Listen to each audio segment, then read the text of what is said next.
Kita akan lihat teman-teman. Sebentar. MPMX oke, MPMX misalnya juga oke teman-teman. Nah, asing masih mencatatkan net buy nih. Kita lihat seminggu terakhir lebih kecil karena memang waktu itu kan sempat ada net sell ya, saya lupa pas hari apa. Cuman kalau kita perhatikan sebenarnya net buy-nya ini kan masih cukup menarik nih ya. Asing masih mencatatkan BCA, BRI, ya Adaro ini laporan keuangannya akan dilaporkan besok. ADMR-nya sudah dilaporin hari ini. Itu resultnya juga cukup oke. Pegas ini masih belum ya, Pegas nanti laporan keuangannya di bulan November, ekspektasi juga masih oke. PTBA ini result juga ini udah oke. Nah, balik lagi kita coba bahas sedikit mengenai asing. Kalau teman-teman perhatikan dari China dan Hang Seng ini kan turun terus. Hang Seng turun terus. Terus Shanghai di China-nya itu juga turun terus indeksnya teman-teman. Jadi kalau kita lihat sebenarnya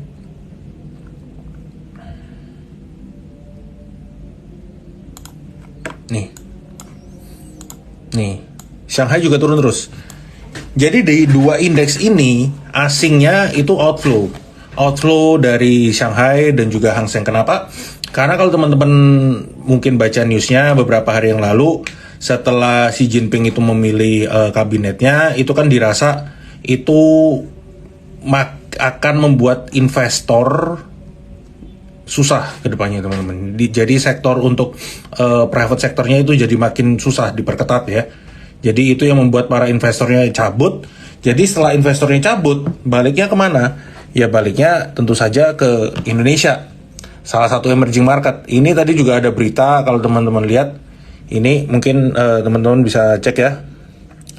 Jadi beberapa pension fund yang patokannya ke MSCI emerging market. Jadi China ini kan masih masuknya ke emerging market ya teman-teman. Jadi kalau dia outflow dari satu emerging market, nanti inflow-nya ke emerging market lainnya. Salah satunya Indonesia. Jadi ini adalah salah satu fund, salah satu dana pensiun. Jadi dia itu keluar sekitar 1,5% dari 3%. Jadi kan setengahnya malah ya. Ini dana kelolaannya segini. 1,5% keluar. 184 miliar US dollar keluar dari China masuk ke emerging market lain. Nah, salah satunya Indonesia.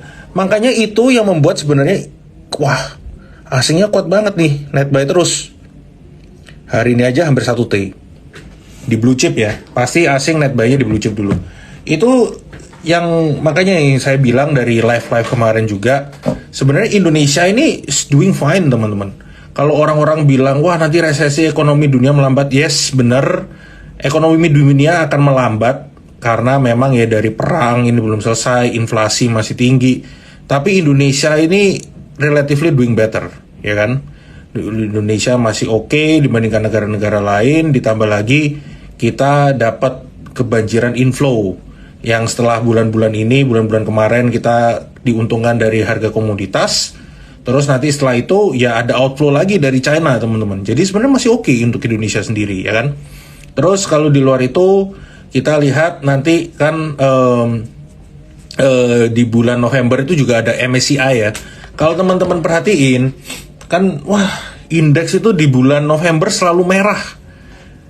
Kenapa indeks IHSG di bulan November itu relatively merah? Karena kalau teman-teman bisa coba cek ya. Jadi China itu dari tahun ke tahun bobotnya itu naik terus teman-teman. Ini sebelum Covid ya. Bobotnya China itu naik terus untuk di MSCI. Jadi asing itu outflow dari Indonesia masuknya ke China. Tapi yang kali ini kan berbeda. Jadi sejak Covid itu udah berbeda. Asing itu justru outflow terus dari China. Asing kali ini juga outflow lagi dari China karena kebijakannya Xi Jinping, karena kabinetnya yang baru. Inflow-nya masuknya, asingnya masuk kembali ke emerging market, salah satunya Indonesia. Makanya Indonesia sebenarnya masih sangat menarik kalau kita lihat ya. Ini untuk chartnya. Jadi balik lagi ya, dia udah break dari MA20, terus sekarang ini bertahan. Kemungkinan akan sideways dulu. Besok ini akan ada data inflasinya Indonesia ya teman-teman, ekspektasi 6%, itu sudah sesuai ekspektasi. Kalau di angka-angka itu ya saya rasa juga doing oke aja. Nanti hari Kamis itu ada pengumuman The Fed ya, kemungkinan naik 75 basis point. Setelah itu baru kita mungkin lihat ya The Fed akan, kita lihat tone-nya gimana, komentarnya gimana, apakah mereka akan agresif, apakah mereka si Jerome Powell udah ada memberikan sinyal-sinyal mereka akan pivot dan lain sebagainya. Itu yang ditunggu. Kita lihat gimana dari dolar indeks. DXY ini kan sebenarnya juga udah turun nih. Ini kan DXY ini sempat naik cukup signifikan ya, dia naik kenceng sampai ke level 114. Sebelum akhirnya dia kan agak kempes. Sekarang kan udah dekat-dekat level 110. Ya ini hari ini memang agak menguat. Kenapa menguat? Ya karena biasalah menjelang pengumuman nanti suku bunga dan lain sebagainya. Ini kan masih bergeraknya cukup volatile. Tapi kita lihat nanti setelah kenaikan 75 basis point ini, the Fed most likely akan less agresif, ya kan? Itu nanti untuk setelah pengumuman suku bunga, nanti minggu-minggu depan juga ada pengumuman inflasi. Lalu sebenarnya yang menarik apa nih? Kalau kita ngomongin blue chip, kita akan lihat sekilas dulu aja ya. Jadi mau dari BBRI, ini semuanya udah naik, resultnya bagus. BBCA ini juga, dia juga udah naik. Bank Mandiri ini dia juga udah naik. Tuh. Udah all time high, malah Bank Mandiri hari ini break lagi, close at highest. Terus BBNI hari ini kemarin juga waktu itu sudah sempat break, hari ini ada koreksi, ini bisa jadi support. Kalau teman-teman mau beli bisa lakukan buy on weakness ya, coba cicil-cicil dekat-dekat area sini, dekat-dekat 9.200 untuk BBNI. Telkom meskipun laporan keuangannya memang dia so-so aja, at least kalau Telkom ini kita lihat memang voice dan datanya kan terus turun, voice dan SMS tapi untuk kontribusi dari data ini masih meningkat. Dan sekarang kan lagi bergerak dekat support nih teman-teman untuk Telkom. Telkom dekat-dekat 4340 ini masih cukup menarik. Jadi Telkom kalau kita exclude ya, sebenarnya exclude dari unrealized loss dari GoTo, sebenarnya mereka ya cuman turun sedikit lah laporan keuangannya. Ya kan? Ya memang kan ya mereka membukukan unrealized loss karena harga GoTo-nya turun. Ngomong-ngomong GoTo berapa sih? Oke, GoTo belum ya teman-teman. Belum ada tanda-tanda perlawanan 2 hari ini. Waktu itu sempat coba melawan, ada hammer tapi ternyata nggak kuat lagi. Dia akan kembali tes support di 182. GoTo di harga-harga ini ya, 182 200. GoTo masih belum nih teman-teman.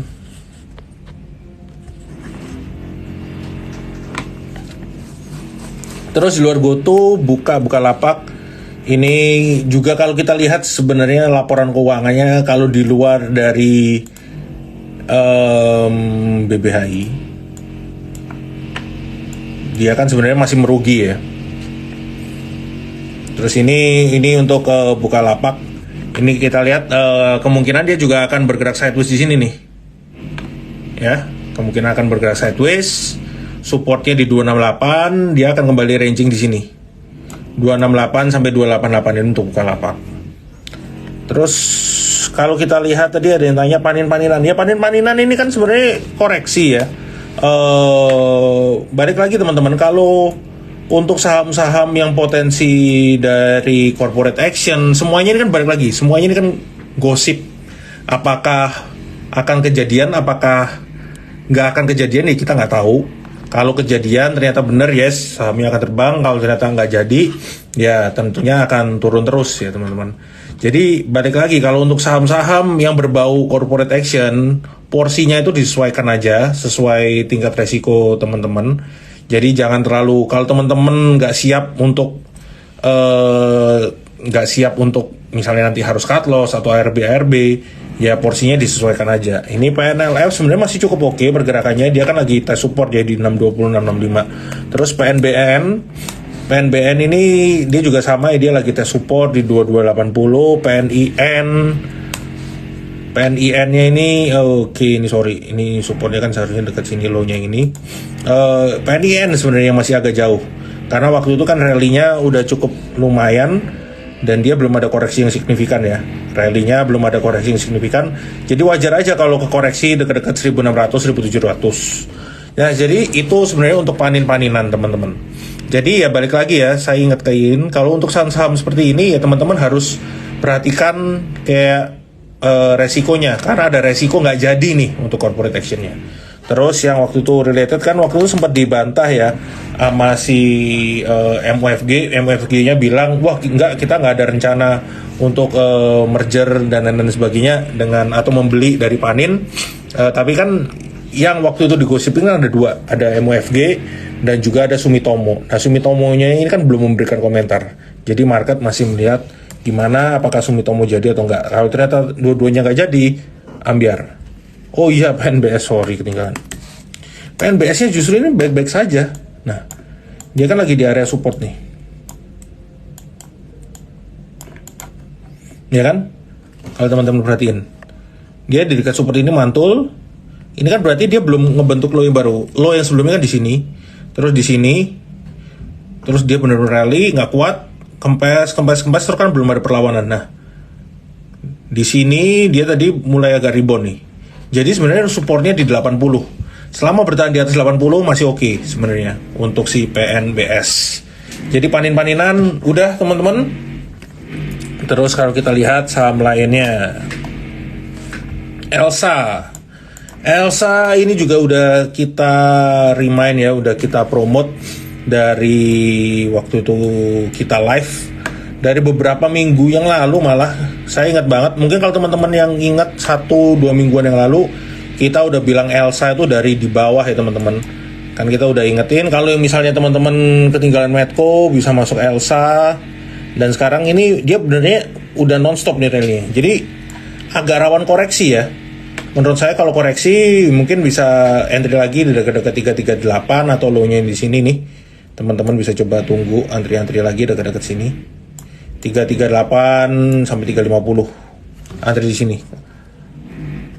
Rawan koreksi. Kita coba bahas oil and gas satu lagi dulu. Medco kalau kita lihat ini juga sama. Ya kan? Dia bergeraknya udah non-stop nih. Udah bergerak menguat ya. Jadi belum ada koreksi malah. Yang terlalu signifikan, koreksi sedikit, bergerak naik lagi. Ini juga untuk hammer. Menurut saya ya kalau baru mau entry sekarang jangan dulu nunggu koreksi. Justru di harga-harga sekarang ini udah waktunya orang-orang siap-siap profit taking, udah jaga trailing stopnya aja. Karena kan dia udah waktu itu break dari sideways ya masih bergerak menguat terus. Jadi udah trailing stop aja kalau untuk Medco. Terus Pegas ini juga sama. Ini kan menguatnya non-stop ya teman-teman, kalau teman-teman perhatian di sini.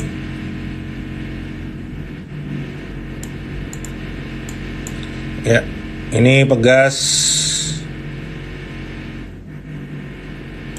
Nah, ini dia non-stop, masih bergerak menguat. Ya kalau mau entry dekat-dekat 1870, tapi di harga-harga sekarang sebenarnya untuk Pegas ini teman-teman juga udah lakuin trailing stop aja sih. Raja ini cukup menarik pergerakannya ya. Saya juga baru lihat lagi. Sekarang ini kan dia lagi bergerak dekat-dekat support ya. Di dekat-dekat 8975. Sebenarnya di harga-harga segini teman-teman bisa lakukan entry.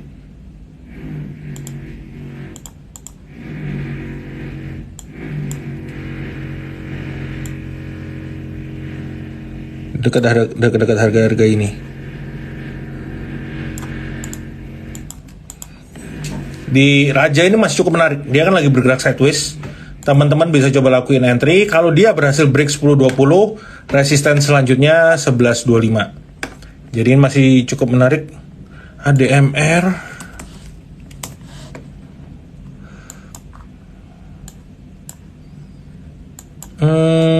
Bearish flag. Enggak juga sih. Enggak juga. Enggak kok. Justru ADMR ini kalau teman-teman lihat, memang kan sekarang ini belum kemana-mana ya. Lagi bergerak dekat-dekat sini. Satu lagi ya teman-teman, mungkin sebelum saya lanjutin.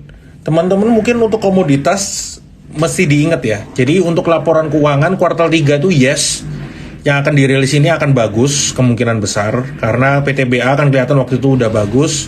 Itu masih ketolong dari volume ya, volume penjualannya itu yang masih tinggi. Tapi yang perlu teman-teman perhatikan setelah kuartal 3, sekarang kan udah masuk di kuartal 4, sentimennya itu kan tinggal dari China teman-teman. Apakah winter di China atau di winter di Eropa itu masih bisa membuat harga batu bara tetap tinggi? Apakah permintaan masih akan tetap tinggi? Nah itu sebenarnya tinggal itu.